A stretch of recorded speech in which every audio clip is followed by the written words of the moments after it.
now. Please wait. If you can't wait, then I'm going to have to end now.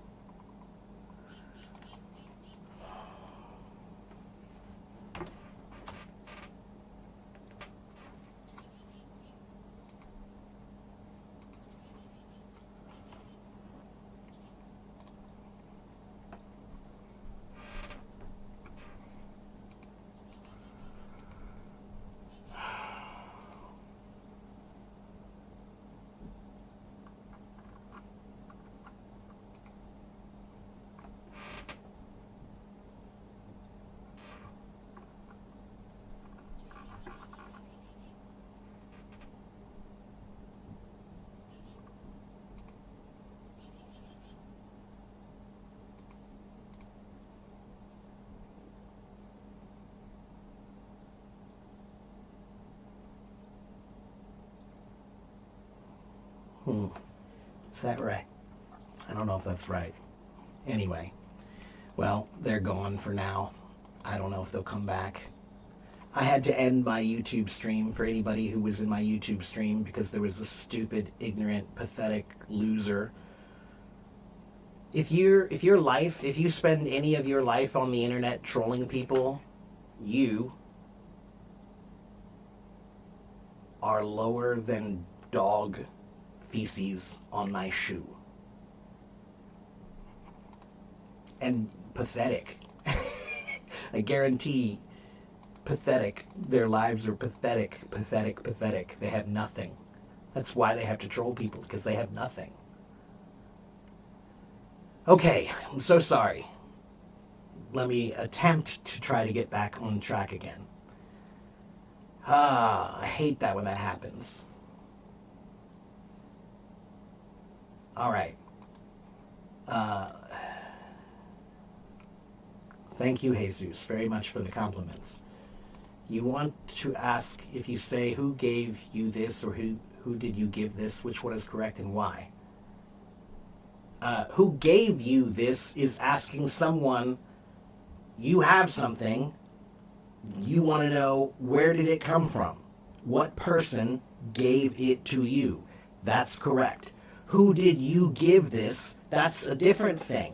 That's not really correct. It should be who did you give this to? But that would be they gave something of theirs. If I give something of mine and you say, who did you give this to? You're asking me who I gave something to. So the first one is asking who gave me? Who gave me something? Someone else gave me something. Who did you give this is asking me, who did I give this thing to? Okay? Craving could be. Thank you, Anastasia. That's not a bad word. Crave, maybe. Yeah. Hinder is a good word. Yeah. Mm-hmm. Okay. Let's see. Tell us about the word caveat. Sure. Caveat comes from Latin. Caveat emptor. A caveat.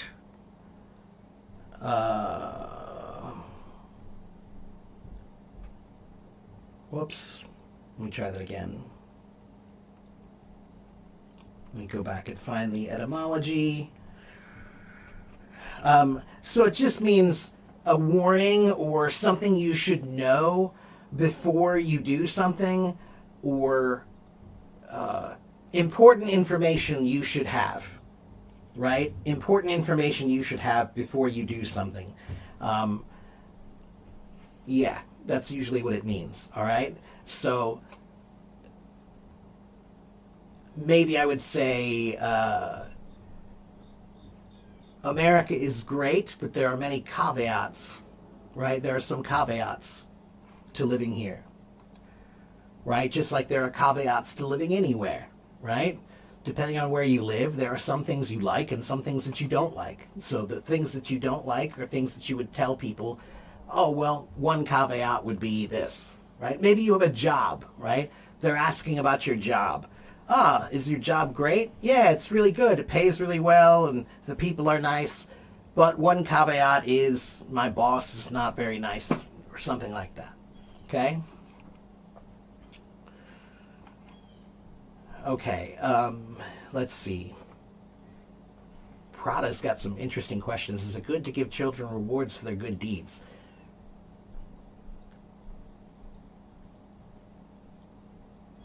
Sometimes I think there's nothing wrong with giving a reward for a good deed.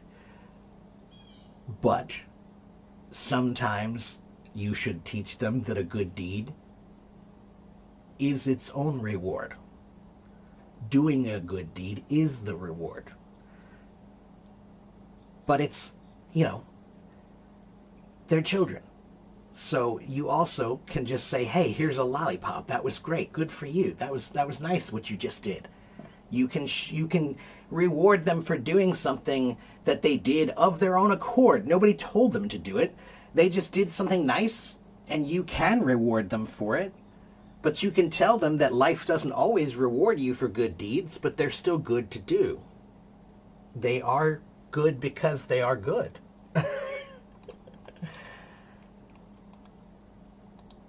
Can you ask things that are not related to studying? Sure. Why not? If I feel like I can answer it, I will. Thank you, Carolina, very much. I appreciate that. Hello, Lynn. Hello, Govind. How can we express our emotions more accurately through language? Sometimes I feel that the language that I use is not very accurate. Ramon, that takes practice, man. Come on, Ramon. A question like that's the art of language. It takes time. Ramon, there are some days when I'm here and I feel like my words are like a rifle. They're accurate, they're perfect. But there are some days when I'm here and I feel like I have someone else's mouth. I don't know. My words are terrible. Many, many days. I don't know what I'm saying. So it takes practice, and sometimes you have bad days. It's just, that's art, that's language. Do it more, you'll get better. No artist was great without being prolific. Prolific means you do a lot. You make a lot. So be prolific. Okay? With your language. Okay. Have I seen the movie Shawshank Redemption? Great movie. Sure, I've seen it many times. Wonderful movie. Very thought-provoking movie. Wonderful acting. Lots of themes, lots of ideas, great language to follow and study. Sure. Can I explain about Chomsky grammar?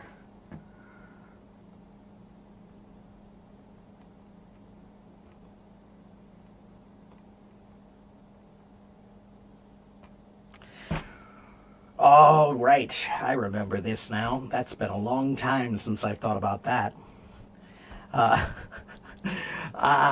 I can.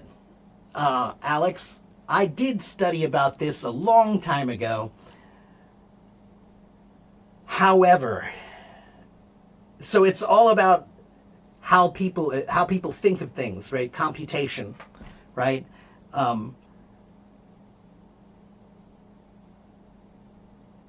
So, for example, hold on.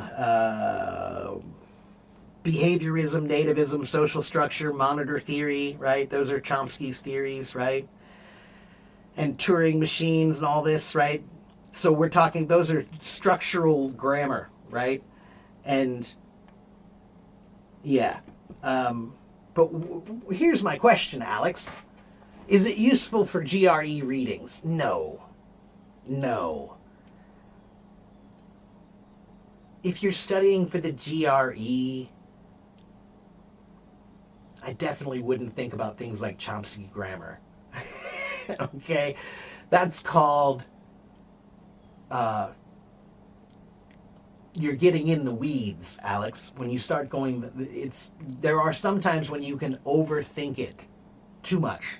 Okay? The GRE is difficult. I have some GRE flashcards right behind me. All right? But if you have to do a reading, I wouldn't be focused on things like that. All right? That's a very specific thing that is not generally going to help you with your GRE readings. Why do you think it would help you? Let me ask you that. Why do you think it will help you?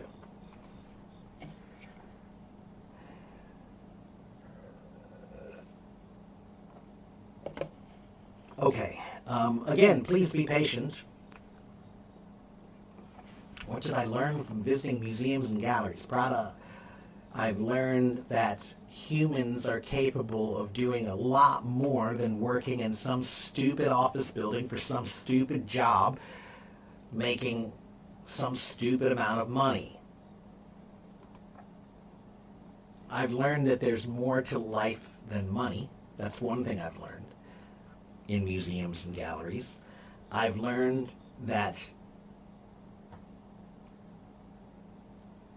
people need to express themselves and be understood, and there are many ways to do it. Art is one.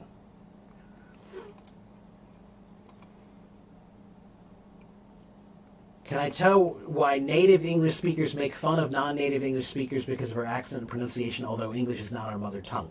Andy, the truth is, I don't know anybody who would do that personally, because all of my friends are good people. So my friends would not do that. My family would not do that.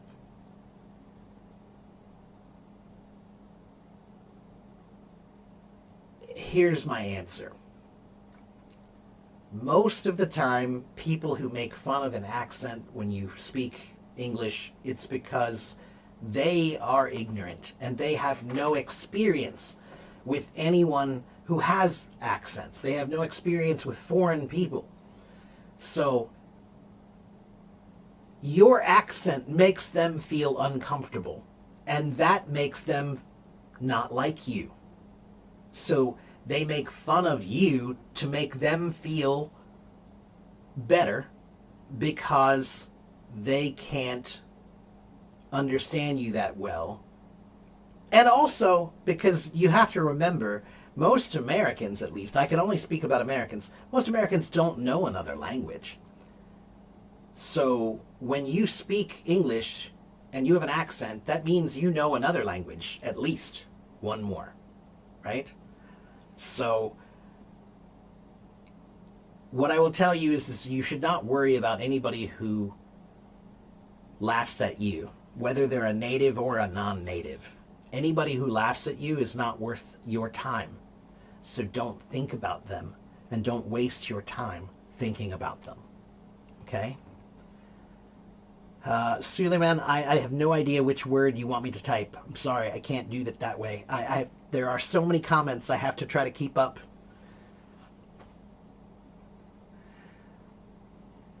It's so easy for me. I don't know what you think is easy for me. Why do some people hate to say sorry? Because many people have ego problems. If you can't say sorry, it's because of your ego.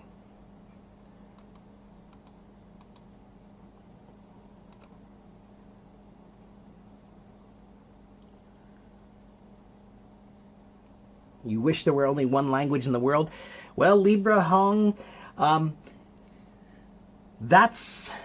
there are many people who think it's very possible that we will end up with only one or maybe only a couple languages in the world in the next 50 to 100 years. There are many, many linguists and historians and anthropologists who predict that languages are dying, and because of technology, more will die, and because of industry and economy, fewer will be important And so it will become fewer and fewer and fewer and fewer languages until just maybe one. Okay.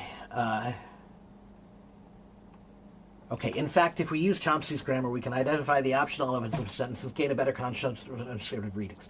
So, Alex, are you here because you doubt my skills?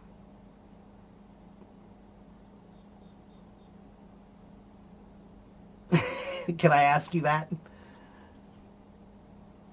There are some people who come here who ask me questions like this because they doubt my ability and they're trying to test me to see if I have knowledge or not.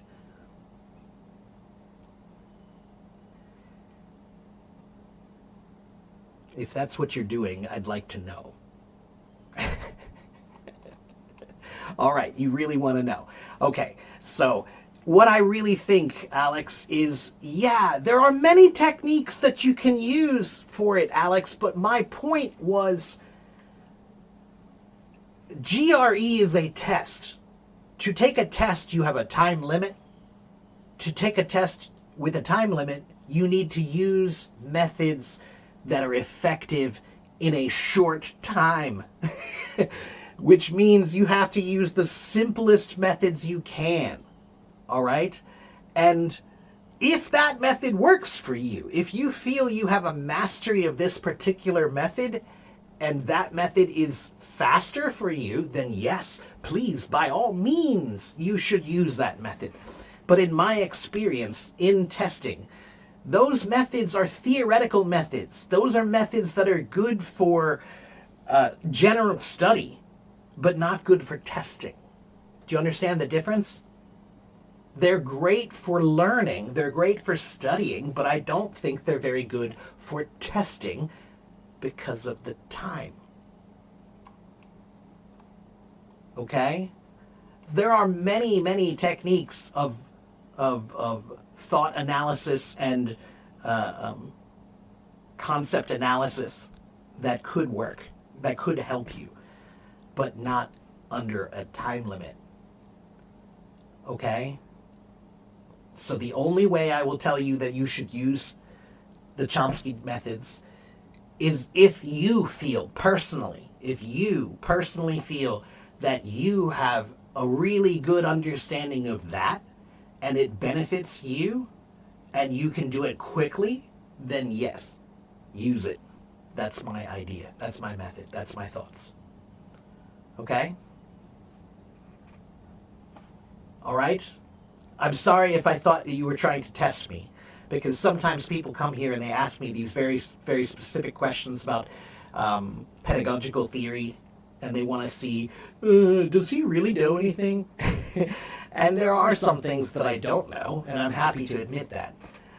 This is when I do remember learning it years ago. I can't remember when I learned it, but it was probably 10 years ago or more that I read about that. But I've never, ever personally used it myself. Ever. I've never personally taught it or used it. I studied it. Then I forgot about it, and I haven't thought about it since then. Okay? All right, let's see. What else do we have here? Thank you for understanding, Alex. I hope I gave you an answer you can live with.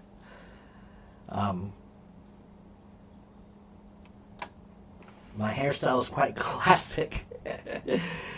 Sure, I suppose. Yeah, you could say classic if you like it. I don't think about my hair that much. I don't do that much. I wash it. I brush it. That's it.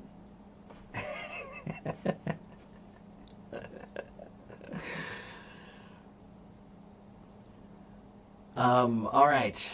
Let's see. Could I share some recommendations on how ChatGPT can be used effectively for language acquisition?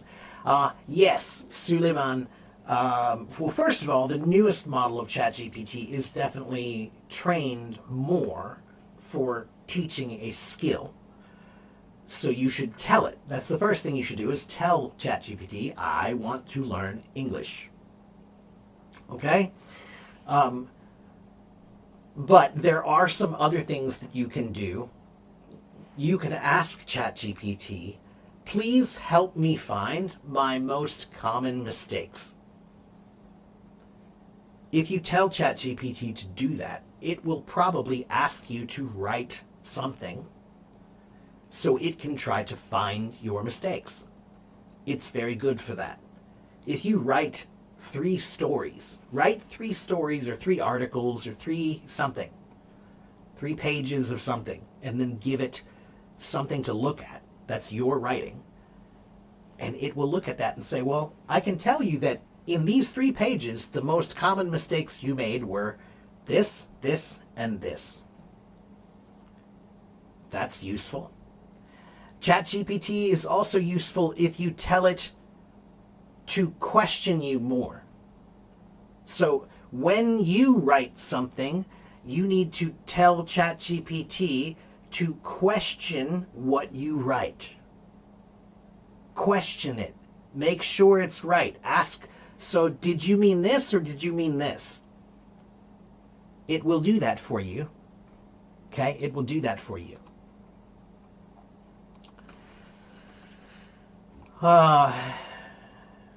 So the first thing that you said, Mark's hairstyle is quite classic, is fine, except you need to add the apostrophe before the S in Mark's, right?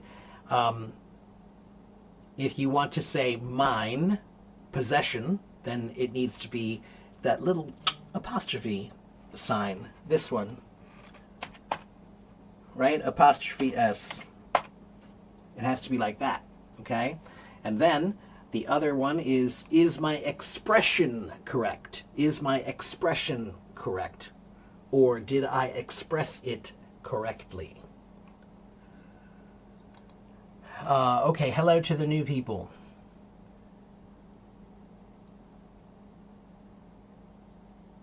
Why, when I add ing to play, that you don't double the Y? There's a rule for that. Let me check the rule again. Doubling the consonant. Ing.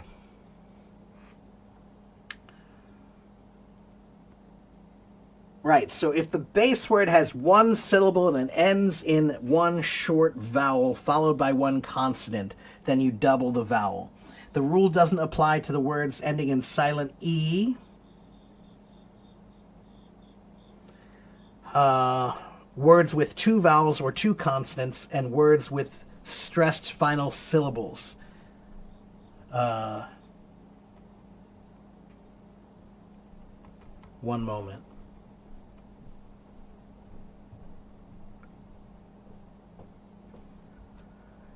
So you don't double the Y because it's considered a consonant.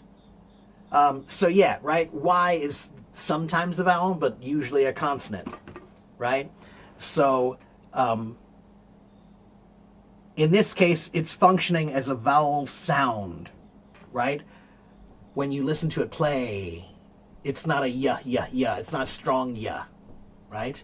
So it's the vowel sound, and that's the reason why. So it says the rule for doubling a final consonant before adding ing applies when a single syllable word ends in a short vowel, right? Followed by a single consonant. So like run, right? So there's the U and there's the N. Now you double the N, right? But for words ending in Y, you generally just add ing because it's functioning as a vowel, not as a consonant. That's why. Okay, good Lord. So many questions. What are the differences between things old people keep and things young people keep? Prada, you have funny questions.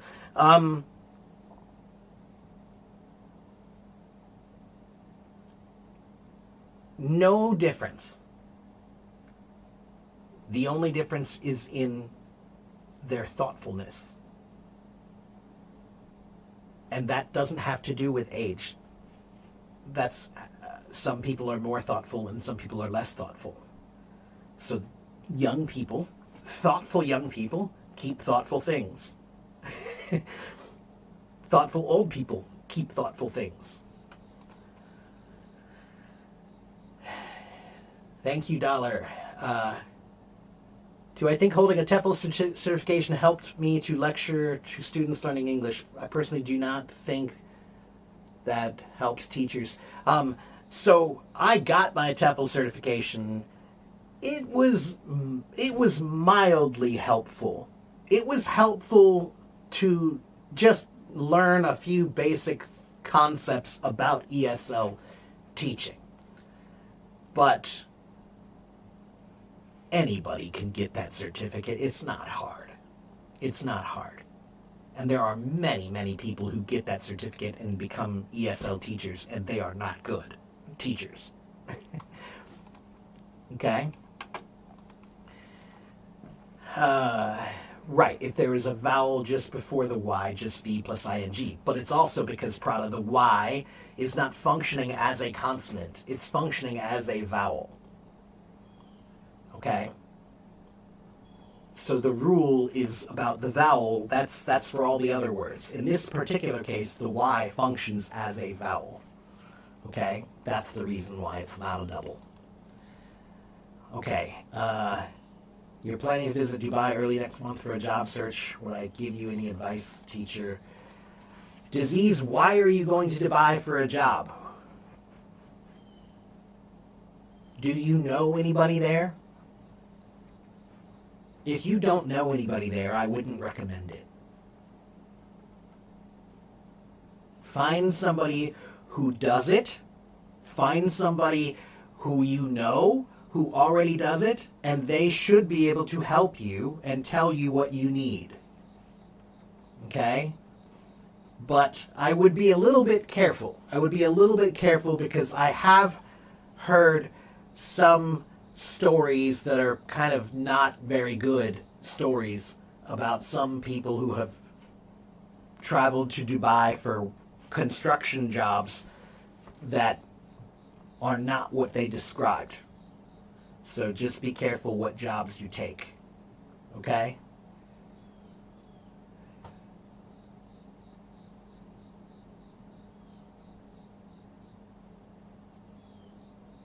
Sometimes the desperation you have is better than the desperation you find. Okay, disease? Next, you can share one sad story related to Hello Talk and one American friend here. Only 3 to 5 minutes. One question. Sure. Absolutely. Yeah. No problem. Raise your hand, Vadim. I'll bring you up.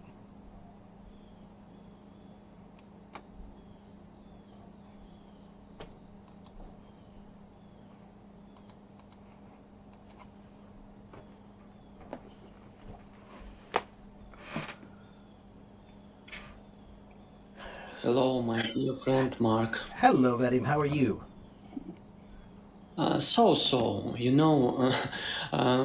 for my English today because my brain is not too active right now because our weather here in St. Petersburg is absolutely unstable. Oh, no. It is windy, it is rainy, it is so changing all the time. But I should to make me to go up on your stage because I want to share this story. It is a sad story, and I have to warn everyone. It is really sad story. Okay, I will try to explain. Recently, I have met one interesting guy here. He is American guy. He is native English speaker, and he is a former military veteran. I don't know what kind of military forces he served. I don't know. Anyway, it was interesting guy, and.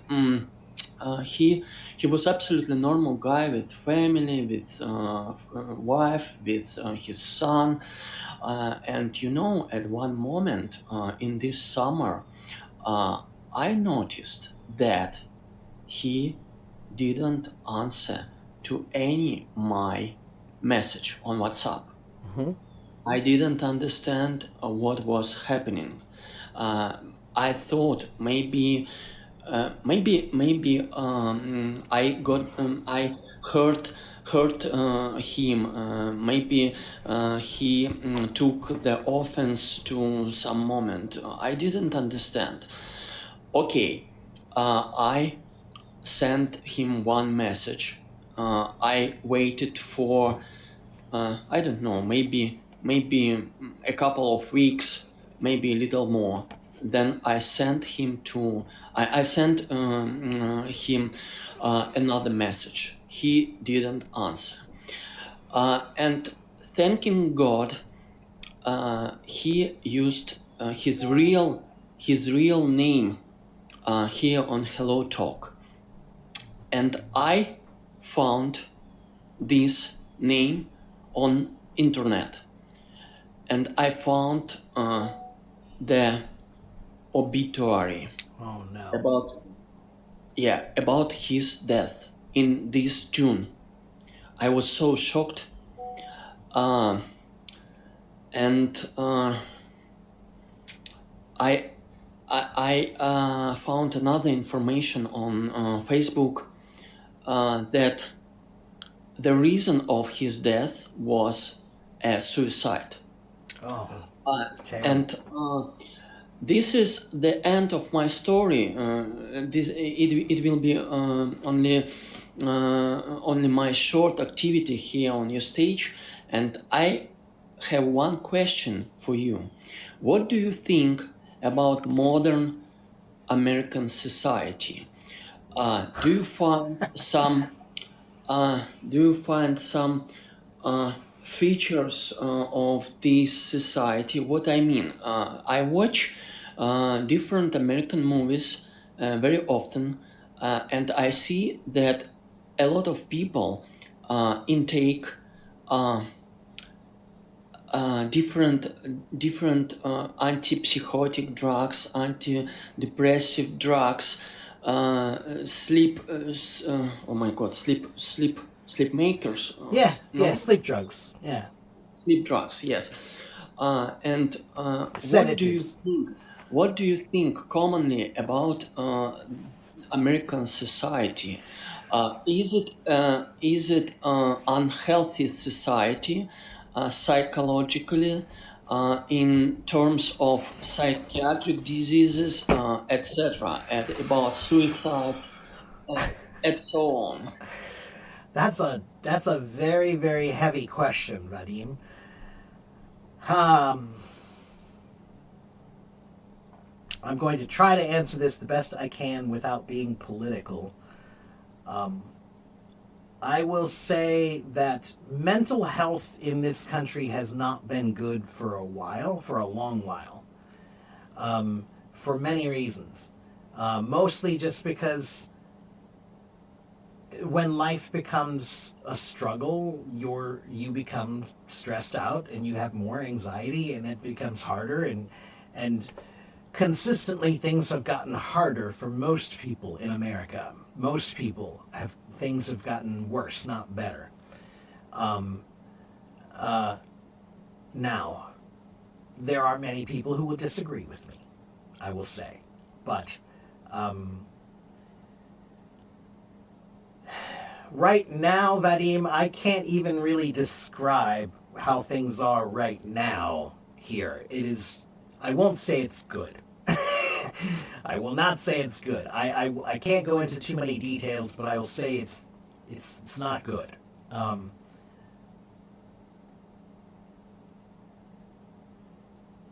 We have some problems we need to work out. And every country does, and every country goes through phases where things are going well and things are not going well, and things are going well and things are not going well. And right now, America, I think, is kind of having a period of downturn, that things are not going very well, and we are trying to figure out what to do. We all know what to do. We know exactly what to do. There are about 3,000 people who need to pay a lot more money.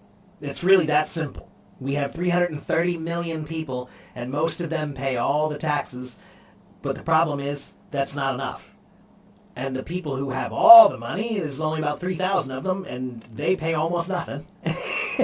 And that's the problem. So when America was doing really, really, really well, we were doing well because we had money to do well, because we taxed people appropriately. But when you don't, now you don't. And then that means that now you have to rely on private things for everything. And private things sound great. It sounds like a great idea, but that private business does not care about anything except its business. And that's a problem. So then you have companies like the pharmaceutical companies, where in America we have drug commercials on TV all the time. And I hate them. We all hate them. We hate drug commercials in America, but we can't do anything about it because the pharmaceutical industry has a lot of money and they want that money, so they pass laws that make it okay. When I grew up, there were no drug commercials. They changed a law and now there are. I think there are only 2 countries, maybe 3 countries in the world that do that allow drug companies to make commercials on TV. Now, about pills and antidepressants and antipsychotics and things like that, yes, I will say that I think my father is a psychologist, so I think I can speak about this. That we do tend to give pills a little bit too much. Okay, just like here's a pill, that's your, But why do we do that? We do that because we don't have really much else, right? So, for example, if somebody is depressed, what do they really need? They need therapy. They need somebody that they can see every week and talk to and figure out these problems and deal with it and come up with a way to really deal with the problems. But do you know how much that costs? That costs a lot of money. It's like $75, $150 an hour. And insurance doesn't cover it mostly. So that means mental health care is mostly not really covered or covered on a very limited basis. So if you have depression, you have depression. And you need to see somebody until you're better. But your insurance might only cover 10 sessions. And then you're done. And then you have to pay after that if you want more help. And you can't afford it. And now you're stressed out more because you know you need help, but you can't afford the help you need. So that's why they give pills. Okay? So, is it right? No, it's not. It's not good at all. But I also want to say that I also think that there are many other countries that are way to the other side of things. Like, we don't give pills enough. For example, like mental health, for example, when I lived in Taiwan, if I want a psychologist here, in my city, there are probably 3,000 of them. In the city where I lived over there, there were maybe 3, and the city was 50 times bigger than my city. But they don't really have that much mental health care. You can go to the hospital and get somebody, but they don't have a lot of private doctors or anybody like that who can help or anything like that. And when you do go tell them, I have depression, they will give you everything else except a drug. So sometimes I feel like they go a little too far the other way, where it's like, man, like, there's a pill that will help me and you won't give it because you're afraid of giving too many pills. Just like in America, where we are too easy to give pills. But there's a reason why we do it. Because we have a system that doesn't cover what it should. And so it's a bad way to try to do the best we can, is really what it comes down to. And then on top of that, when you add the financial part of it with they're making money. That's a huge industry. It's one of the biggest industries, and they have a lot of power. So if 1 million people said we hate drug commercials, it still would not matter. It still wouldn't matter. They would still do it. So now I want to just say, here's the final thing I want to say. I still believe in this place because this place is an idea. It's not a place. America is an idea.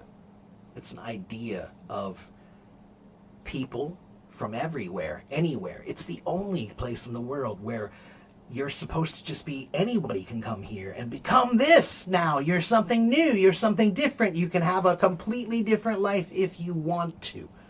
Now, It's not always better. I say that regularly. There are sometimes people say, is it always better? No, it's not always better. Maybe you live someplace where you should stay where you are because it's pretty good where you are. It's not that bad.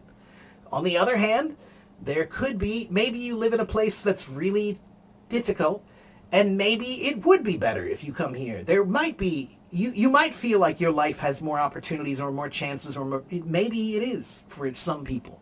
But the point is that we're struggling with what we are as a country, as a nation, how to define what we really are. And there are some people who don't believe what I believe, that this is a place for everybody.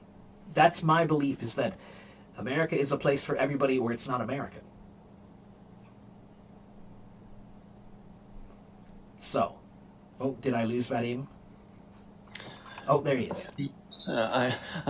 I was listening to you. It's very interesting for me. Yeah, and depression is an epidemic of our century, and I have heard about it many years ago, and different scientists told that it will be more and more actual during time. It will be more and Right, more actual. and again, like, you have to, if you know, I have had depression, okay, and so I know what it feels like, and I've taken the medicines, and I know what they feel like. Sometimes I think they're good, and sometimes I think they're not good. There were a few medicines I took that made me feel bad, not good. And that's what they tell you. They tell you, like, hey, this medicine might not work for you. We're going to try it and see, and then maybe we'll have to try another one. And that's one of the reasons I don't like it either. So, I have my own problem with it. Like, sometimes I feel like I understand that they're doing the best they can with the science, but the science is still a little bit too much of a guessing game for me to feel comfortable. And one day I hope they can say, you have this kind of brain, so you need this drug. Right now, they have a complete guessing game of like, well, we're going to give you this one and try, and if it doesn't work, then we'll try another one. If that doesn't work, we'll try another one. I don't like that at all. It's our dream. It's our dream. Personalized medicine. Yeah, well, that's, like I said, that's what you want. And right now, there's a little bit of a guinea pig effect, right? The guinea pig means we have to test it. We have to test it, right? So they don't know which one's going to work for you, so they have to test them on you to find out. And I just think that's really, I don't understand why that's legal. I think you should not be able to give somebody a drug unless you are certain that drug is okay for them. So I know that's hard, but there needs to be some efficacy. There needs to be some, and I think the efficacy is a little bit too broad. I think they accept a little bit too much, and maybe that could be lobbying too. The money that they give, they pay money so that it's easier to give them, not harder. So, anyway, but I'll tell you this, Vadim, the number one reason why we have a mental health crisis in the world, not just in the United States, is because people don't spend enough time developing themselves as humans. And because they are walking around unformed, unfinished, uneducated, ignorant, they make decisions that are uninformed, ignorant, unformed, and that makes the world a worse place, not a better place. So the best thing that everybody could do is, when you have a problem, think about it. When you go through rough times, think about them. Don't run away. Don't hide it. Go towards it and try to understand it, because that is how you get through it. That is how you get through it. Now, depression is a hard one.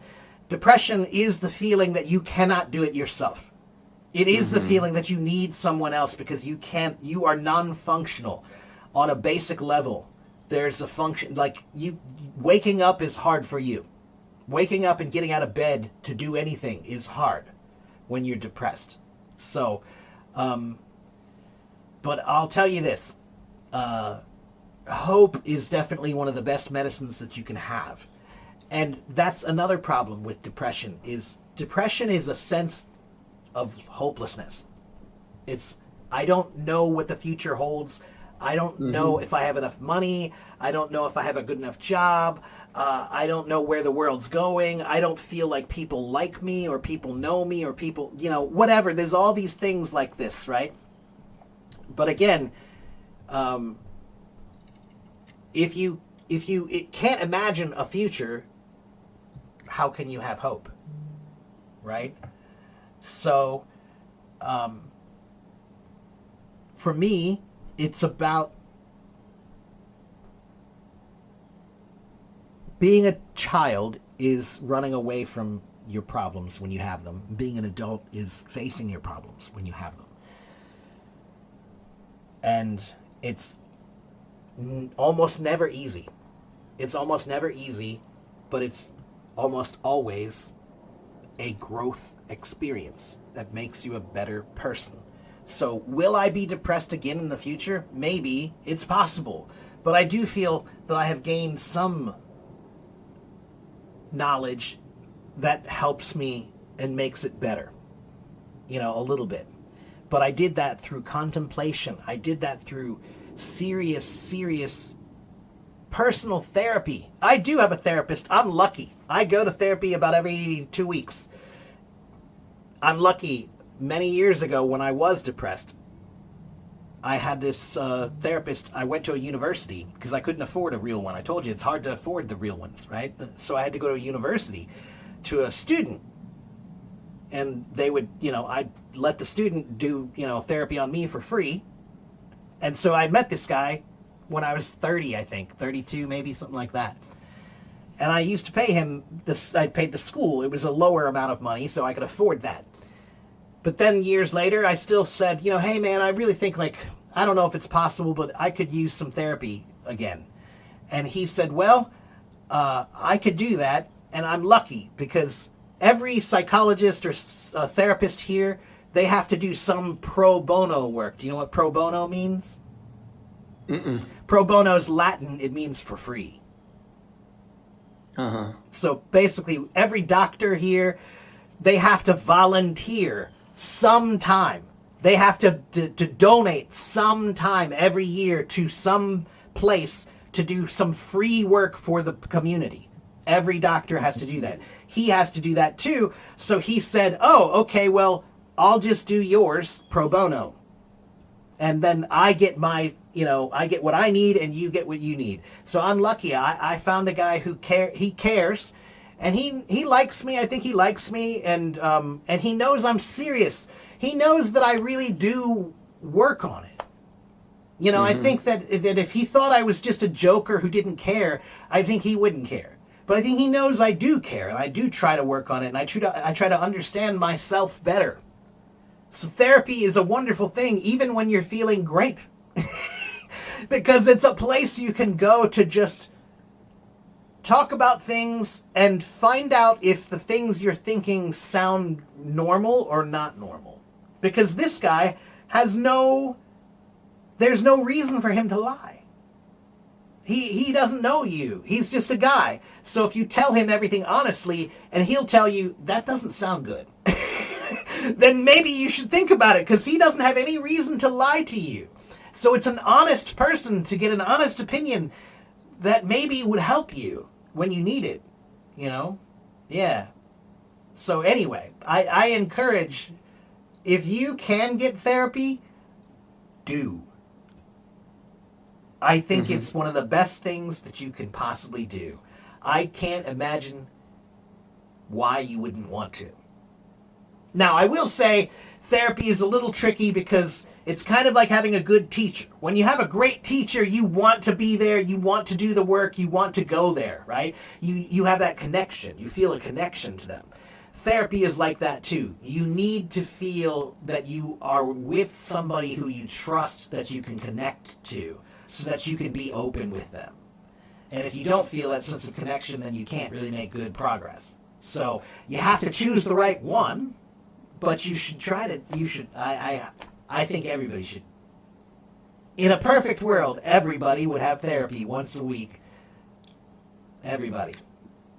And I have one addition about depression. Uh, and by the way, maybe I can say that I have one caveat. Yes, is it right pronunciation? Caveat. Yeah, caveat. Caveat. So I have one caveat. Uh, I have to remind all of us that a depression is not only psychological Yeah. problem. Depression is imbalance Yeah. of neuromediators That's right.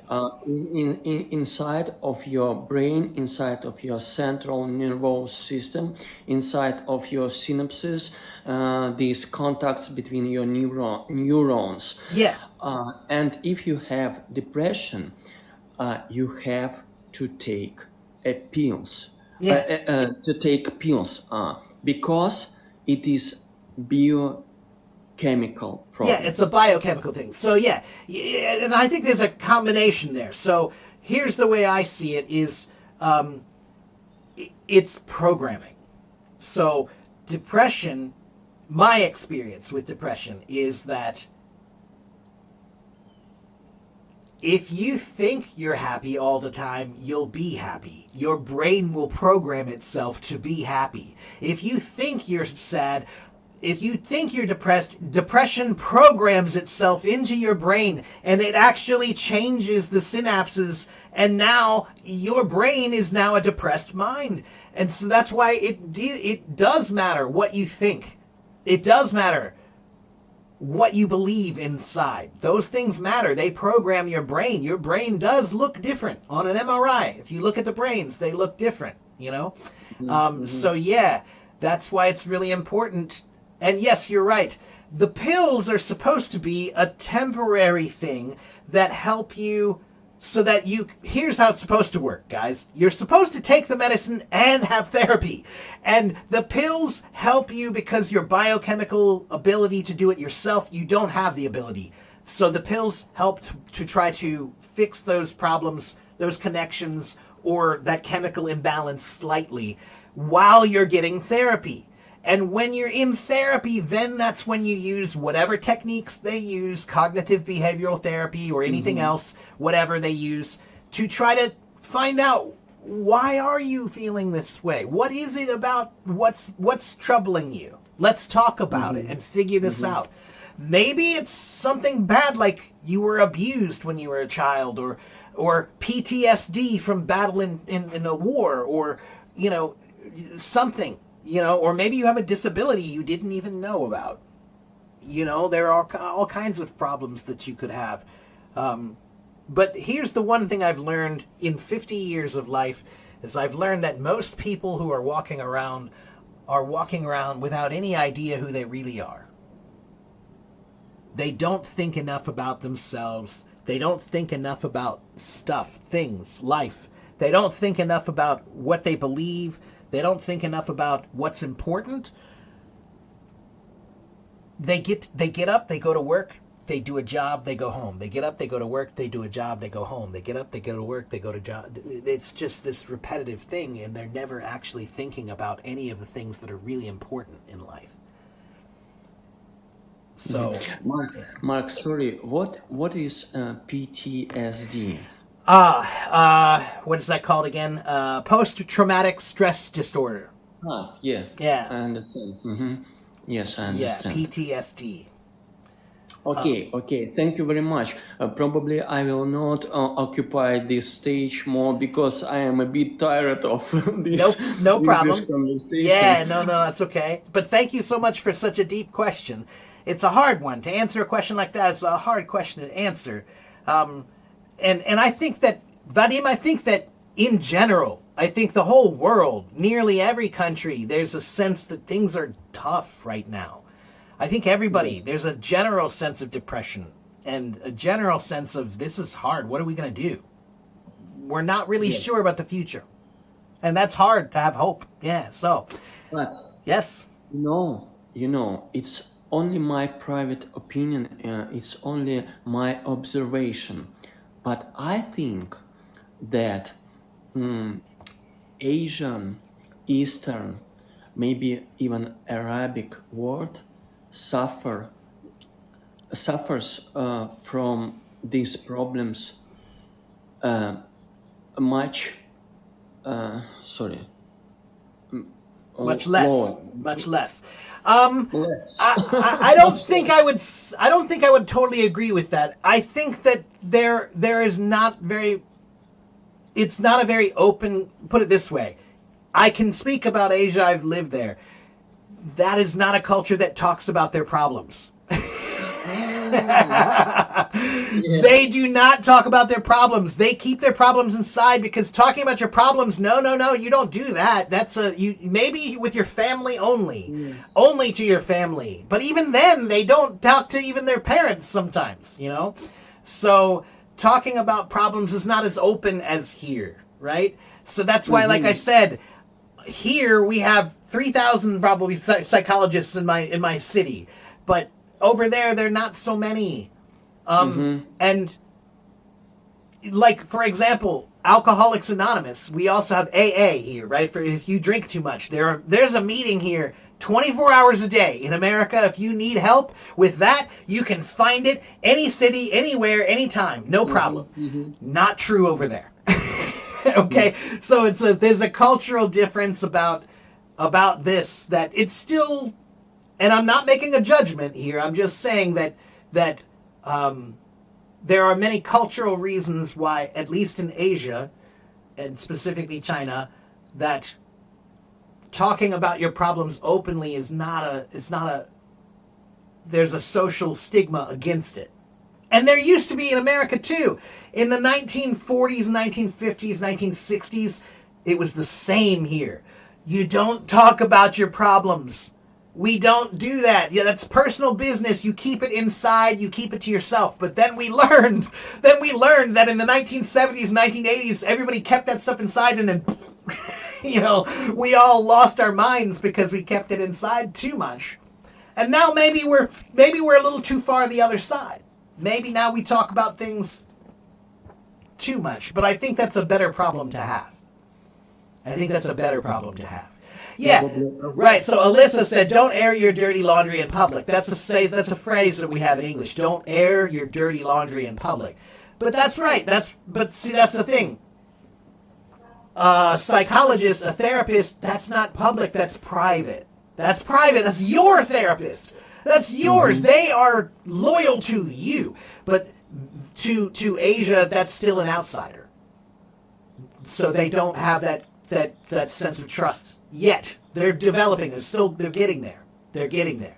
More and more people are starting to be more and more open about all of these things in Asia. Now, about the Middle East, I can't really speak because I don't know enough about that culture. But I would guess it's probably similar. That it's maybe that just talking openly about your problems is not that much of a thing. So Mm-hmm. of course, it's going to struggle. Yeah. Mm-hmm. Yeah, and I like to say that Russia is being in the In the middle, middle. Yeah, I think I would agree with that. Yeah. geographically Yeah. and mentally. Yeah, I think I would agree with that based on what I know about Russians. That I think I've seen that they seem to be a little bit kind of like half and half, like think about it a little bit, but not too much. and want to talk about it a little bit, but not too much. Yeah, I think so. Yeah, good. All right, Vadim. Thank you so much for coming on my Okay, stage. Take care of yourself, man. I'll have a see you good next day. time. Bye bye. Thank you very much. Bye. Okay. Yeah. All right. Let me check some comments. I hope I didn't insult anybody or upset anybody. He asked a difficult question. Um, DK, I see your question, DK. Again, sometimes DK, you gotta wait because I'm busy. I was in a conversation, and that question is another question you could ask ChatGPT, and it should be able to tell you. Yes, grass. Ram, ram, ram. Now, it's possible, DK, a name can be pronounced any way that person wants the name to be pronounced. So RAM could be Ram, or it could be Rem, or it could be Rom. It's whatever he wants it to be because it's his name. Names don't follow any rules except what do you want. All right? Okay. Yes, I use ibuprofen for everything. That's true. Okay.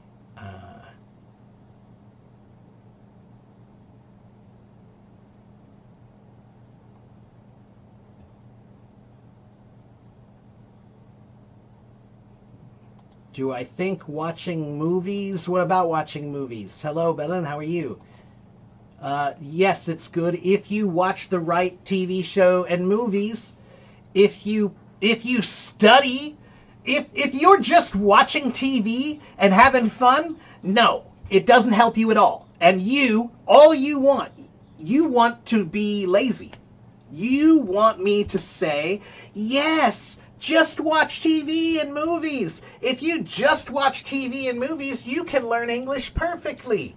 That's what you want me to say. I'm not going to say that. You can learn some things from watching TV and movies. But if that was the best way, if that were the best way, then they would do that in school. But they don't do that in school, do they? If you learn English in school, do they let you watch Harry Potter? No. Why? Because that's not the best way. It's a way. It's not the best way. Okay, next question.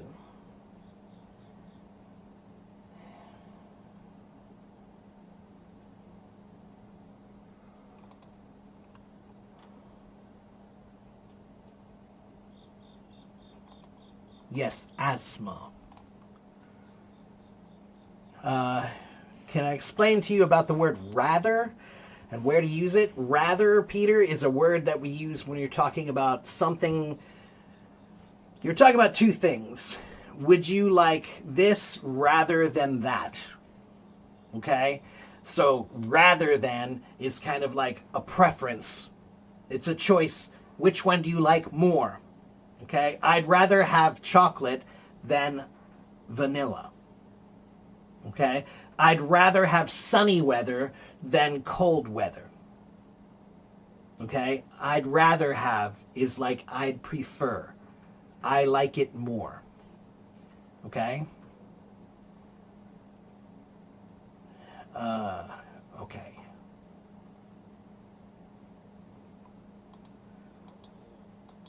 Well, I hope you feel better, Belen. How can you get IPA in English? I don't know, DK. I don't teach IPA. I don't teach IPA, and I have told you this before. I think IPA is a waste of time. I don't teach it. I know what it is. I speak it, but I don't teach it. How to get a benefit from movies and TV shows? Blue.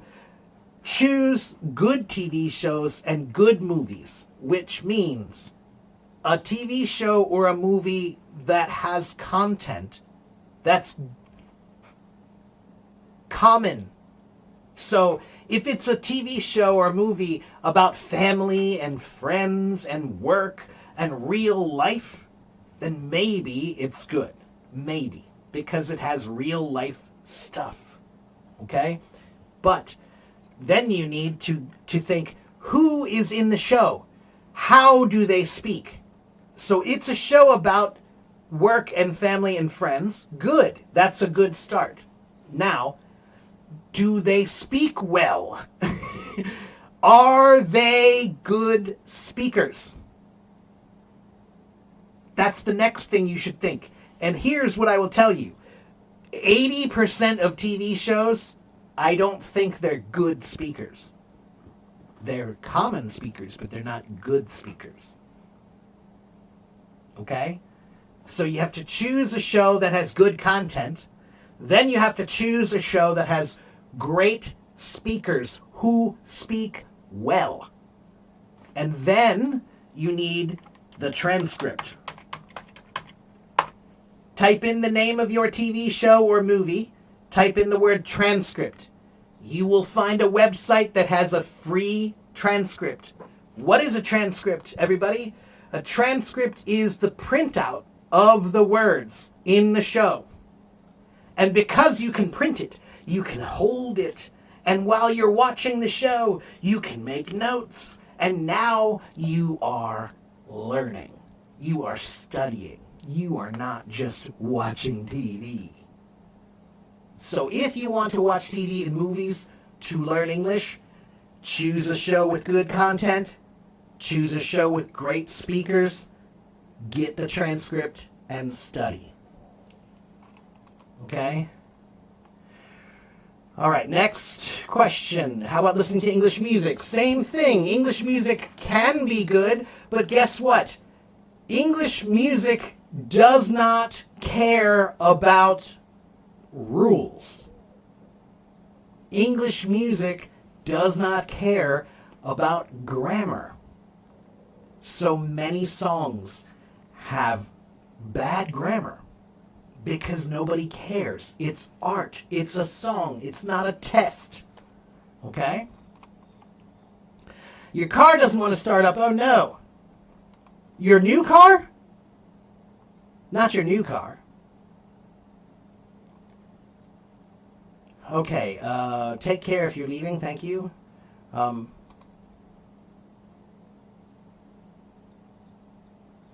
Salvin, we don't do that here, man.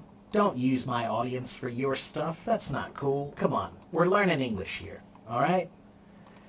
I'm sure you have a great song, but this is not the place to pander your music. This is a classroom.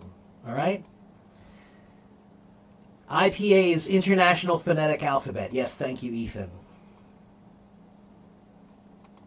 After learning English for 10 years, you only can understand, but you can't speak it. That's because you never try. If you spoke English every day, you could. If you think English every day, you could. Can I please tell you what is the uses of IPA? May it be useful. I've already told you. I don't teach IPA. I don't think it's useful. I think it's too much work. I think it's like you're learning. You want to learn English, so now you have to learn this other language to learn English. That's what I think IPA is like. So don't ask me because I don't teach it and I don't use it and I don't recommend it. If you like it, that's great. Can I teach you how to learn new words well? Yes, I can tell you that you should go read my article. If you want to know how to learn vocabulary, go read this article.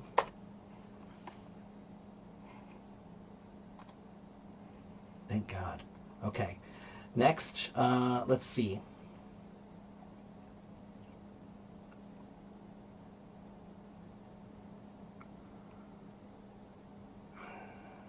Mary says, my girl is learning English and even Chinese by watching cartoons, and she can speak English like a native without going to class. Yeah, Mary, kids are a little different. Kids have, their brains are designed to learn quickly because they have to. Children are vulnerable. The child's mind is designed to learn faster because the child is small. The child is vulnerable. It's easy for them to be hurt, so they need to learn fast. Okay? But adults, it's harder for us to learn that same level, that same way. You're advancing your English to C1 level. Do you need to learn about IPA or no? No, you do not. No. IPA is International Phonetics Alphabet. I don't think you need it. Many people learn it. I don't teach it. I don't recommend it. Your Chinese teacher told you don't dislike a person. There are others. Let them look around. Just live your life. 啊？什么意思？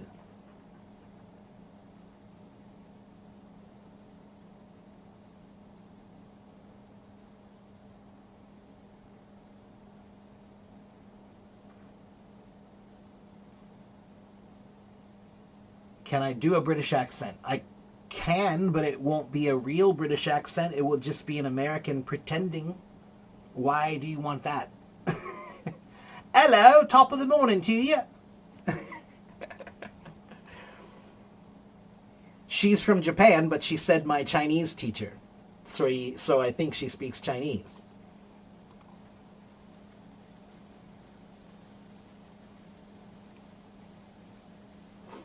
If you're talking about her.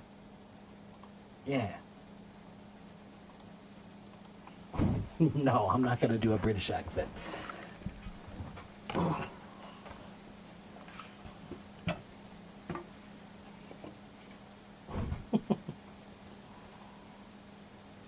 Ah, Jean-Franc. Jean-Franc, I didn't see you.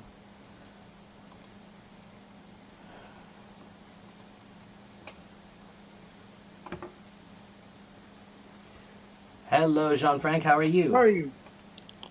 I'm fine, excellent. Good. Yeah, good. Good. Happy because today is my day off. Oh, I that's can do always a lot of good. stuff. Yeah, that's always good. Yeah, So how's yeah. how's And life? life, very good question. Interesting question. I think that's true for everybody right now. I think that's true for everybody right now in the whole world. Life is I interesting. was listening to your previous conversation with what was his name? Vadim. Yeah, about depression, about. I'm gonna be honest with you. I was feeling like that a few days ago.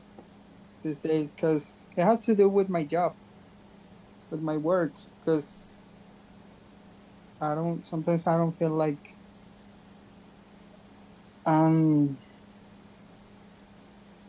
what is the word? Complete with my job. Um, I don't know if your job is something that you have to make you feel complete. There are different What do ways you for think different. about it? There are different ways for different people, Jean-Franc. So for me, I can't do a job if I don't care about it. If I don't believe in it, if I don't have passion about it, I can't do it. I just am not good that way. But my best friend, he has a job that he doesn't really like. I don't think. I don't think he hates it, but I don't think he loves it. He just does it, right? But it pays pretty well. He sells medical equipment, right? So he has to travel around to hospitals and doctors and sells medical equipment, right? So he doesn't really like his job, but he makes good money. And then he can go do what he likes to do. So he travels and he does hiking and camping and boating and whatever he likes to do, all his hobbies, right? So I have found that most people are kind of somewhere between there, right? Either you're like me and you're like really passionate and you do something because of what you love, but there are negatives to that too, because I could make a lot more money. If I want to, I could go get jobs that make a lot more money, so much more money. But I don't like those jobs. I don't care about that. And I don't care enough about money to want to just do that and not do what I like, right? So there are negatives, right? And then there are some people who they don't care at all about the passion or the interest. They just care about the paycheck, and if it's a good enough paycheck, that's okay. Yeah. And then Jean-Franc, then there's another thing you need to remember. There are 3 words I like to, well, 4 words technically, 4 words I like to use that really help you to get through difficult times sometimes. It's only temporary. It's only temporary. It's only temporary. Tell yourself that. Now, you have to make that true. So, there have been times when I have had a job that I did not like, right? So maybe I worked at a school, but I didn't like that school. I don't want to be at that school anymore, but I have to be there for now. That's when I tell myself, I wake up in the morning and I say, oh no, I have to go to work. I don't like that. But I tell myself, It's only temporary. It's only temporary. It's only temporary. Right? So I'm gonna say that I to my remember children. I used to work at Guitar Center. Guitar Center is like a music store, right? And I used to work at Guitar Center, and I actually hated working there because to be a salesman, you have to be willing to sell people things that they don't need for money that they don't want to pay. That's what a salesman does. You have to make people Yeah, pay that's true. more, right? And I don't like that, right? So when I worked there, there'd be a couple, like a family would come in to say, we want to buy some drums for our boy, and my coworker, he would get on the computer and he would look for the drums that he could sell, that he could make the most money, and he didn't really care about them. He just wants to make the most money. I would get on the computer and look to see which is the one that I can sell them the cheapest. You know, because You do the opposite. because I want to be nice. I just want to, hey, look, you need a drum set? Yeah, let me help you. Let me try to get this for you as cheaply as possible, So, again, like I said, there are people, sometimes you have to deal with it. I had that job for a while. And every day I would tell myself, it's only temporary. It's only temporary. It's only temporary. Just get through it. It's not forever. It's not forever. It's only temporary. But like I said, those words only help if you believe them and if you make that true. So that means if you don't like the situation you're in now, what are you doing? How are you fixing it?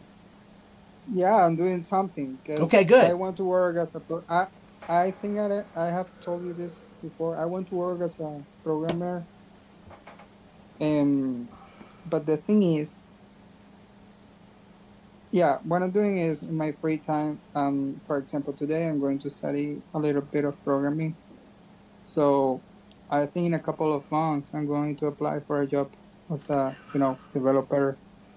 Okay. But the thing is, the current job that I have that is taking me, how can I say, all my time, because I work like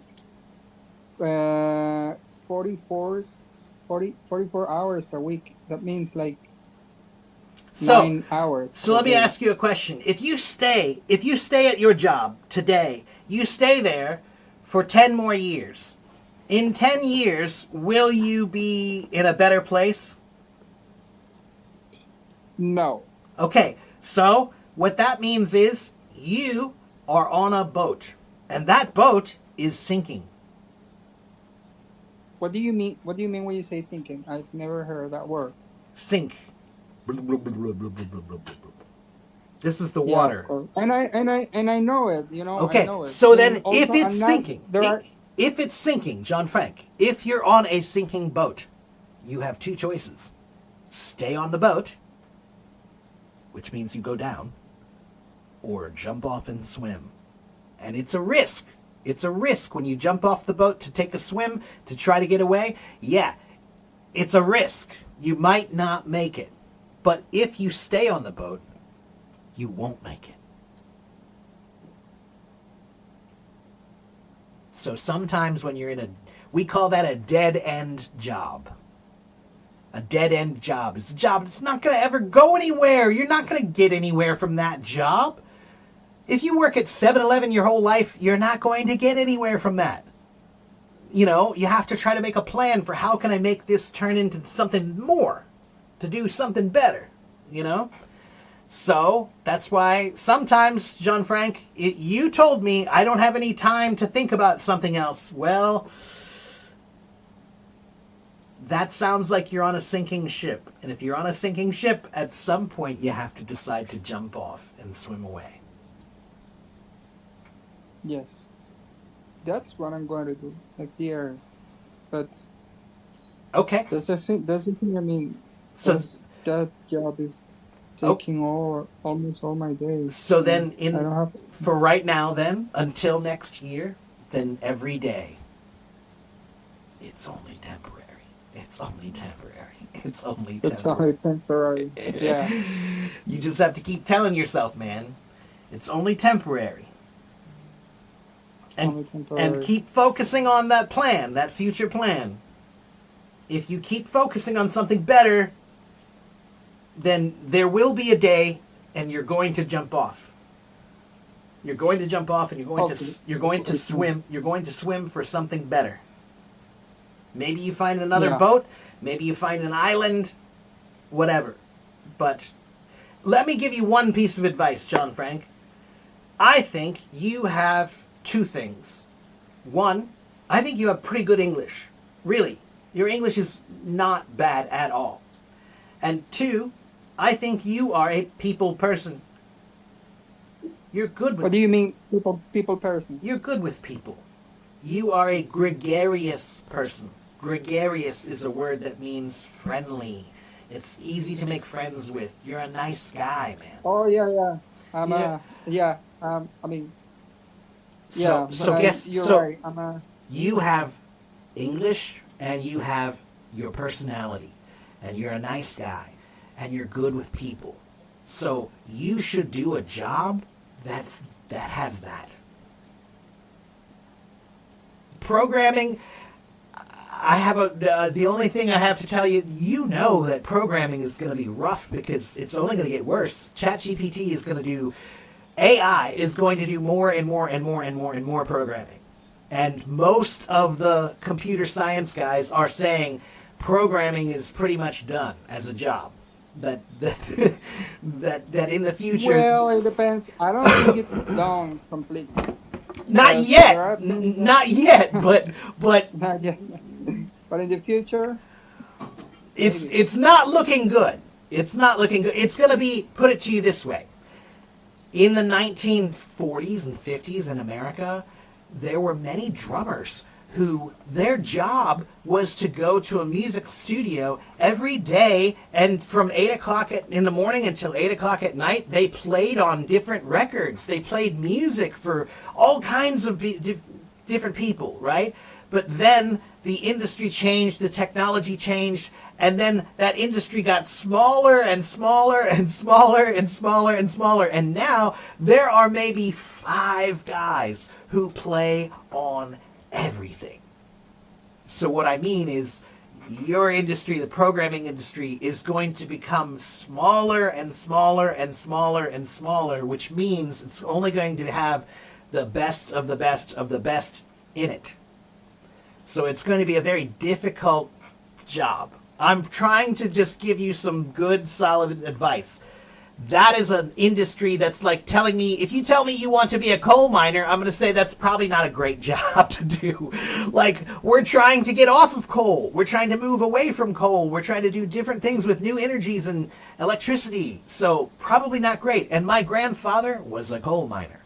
But if he were here today, I'm pretty sure he would say, yeah, that's not a good job. We need to do something else because nobody's using coal anymore. We don't want to use coal, right?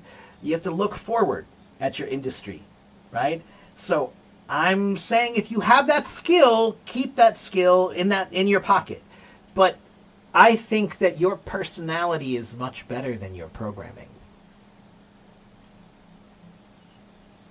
I don't know. All you need to do is find somebody at a job who can recognize that you have a quality.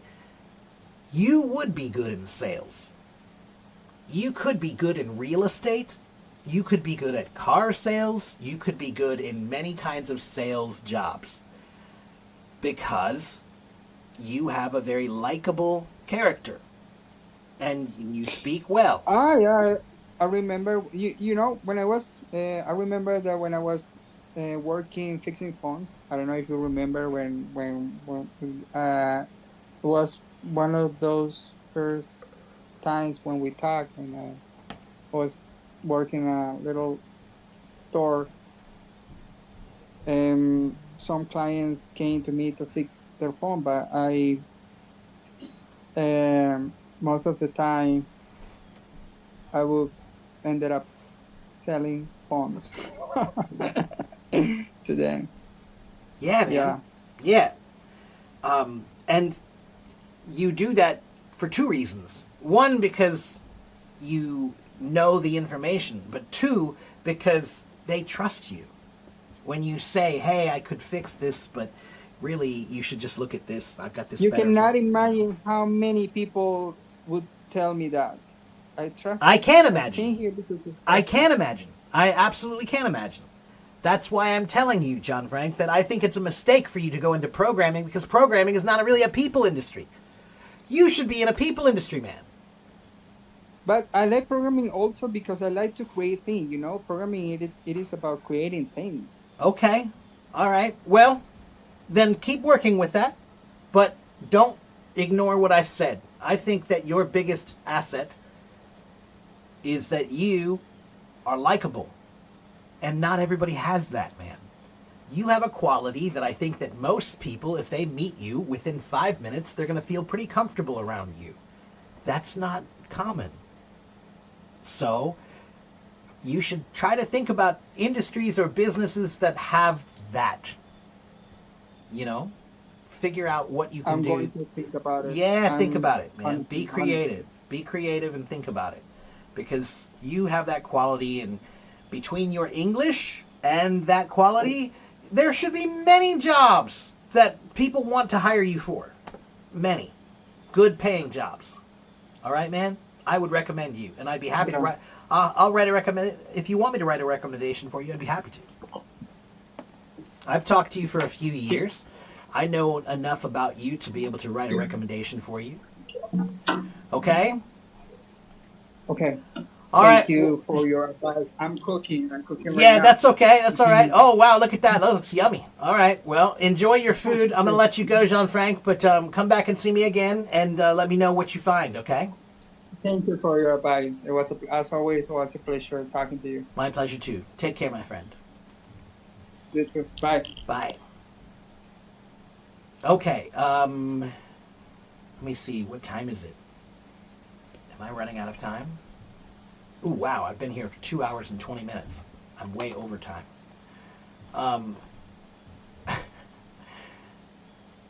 Let me check the comments here. Hold on one moment.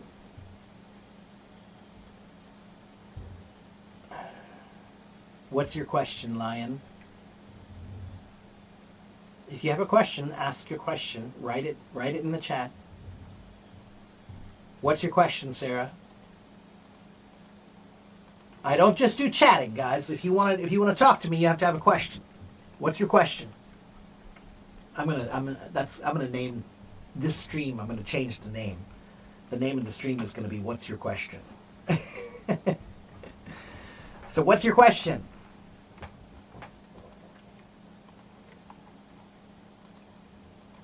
No, nobody has any more questions. If nobody has more questions, I'm gonna go because I've been here for 2.5 hours. I think I'm tired. What is today?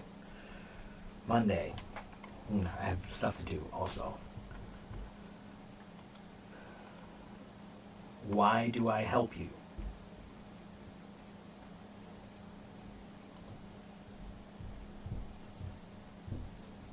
Why shouldn't I help you? How to make more money. Have fewer morals.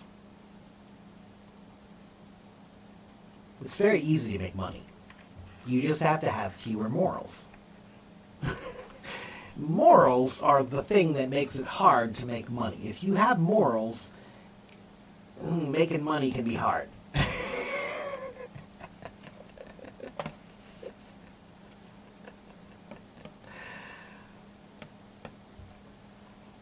Not those morals, these morals. Do I ever feel tired or exhausted from communicating with so many people here? Yeah. Sometimes when I'm finished here, Vadim, my brain is toast. And I need to rest. Sometimes I answer so many questions, I get a bit tired. Yeah. Anyway. How to keep learning. Sometimes you feel tired. Take a nap. Then get up. Then learn more.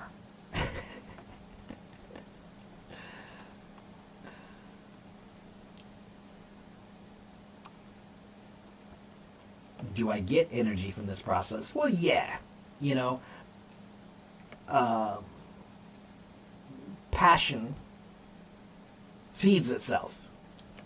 That's why passion is such a beautiful thing, because passion is fuel for the fire. So, when you have passion, you have energy. When you have passion, you have unlimited energy, almost. Yeah.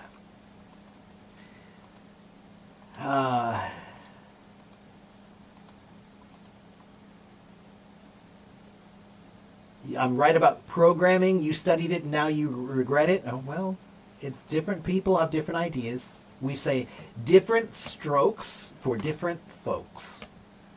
Means everybody's different. Everybody does it a different way. All right. Can I explain how to use reported speech much more correctly? Igor, reported speech is to report, right? What does the word report mean? It means, port means to carry, and means back. So report means to carry back. Why? Because I have news. I have news. Here's the news. I'm going to write it down. I'm going to roll it up. I'm going to give it to you. And I want you to take it back to them. Here is the news. I want you to report it.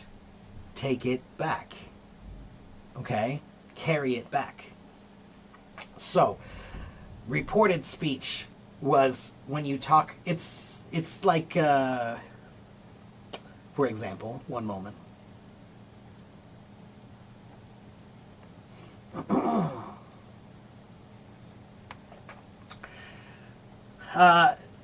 She said she was happy. Not I am happy, she said she was happy. So all you have to do is pretend to be a reporter. The man said that he went into the store to buy some books. So tell a story. That's all it is. You're just storytelling. Okay?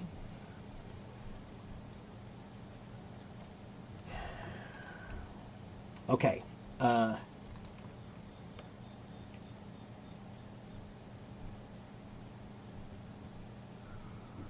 Is it better to struggle alone in life or to do something with friends? I think that in life you must have both. I think that in life you must have friends. You need friends. Life without friends is a hard life. Why do you choose a hard life when you could have friends? So one, you should have friends, but also,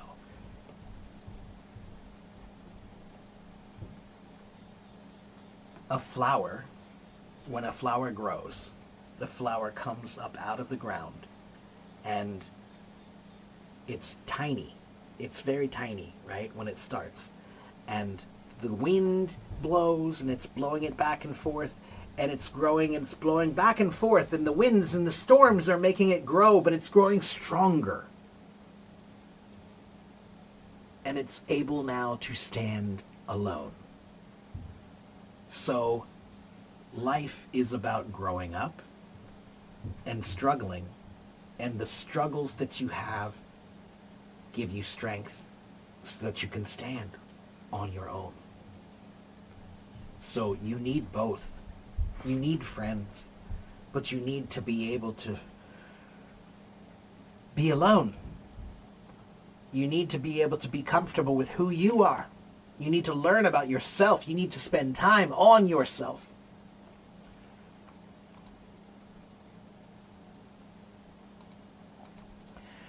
Vadim, I don't know. Maybe, yeah, it sounds like it might be only your problem. I don't know. How would I explain it to have it less to earn money? Okay, sure. If you have no morals, then you can go steal. If you have no morals, then you can sell something to somebody that they don't need. You don't need it, but I'm going to sell it to you because I'm going to tell you you need it. And then you're going to buy it, and I will have money, and you won't. And that's immoral. You sold something they didn't need, and you knew it. So you can make more money if you just don't care about anybody else but yourself. That's basically the general idea of money is don't care about anyone else, care about money. That is what money is for. That's why I don't like it. That's why I'm not a big, I don't want money. I want a good life. And I'm not willing to get that life by doing bad things. Because you can't have a good life if you got it from bad things.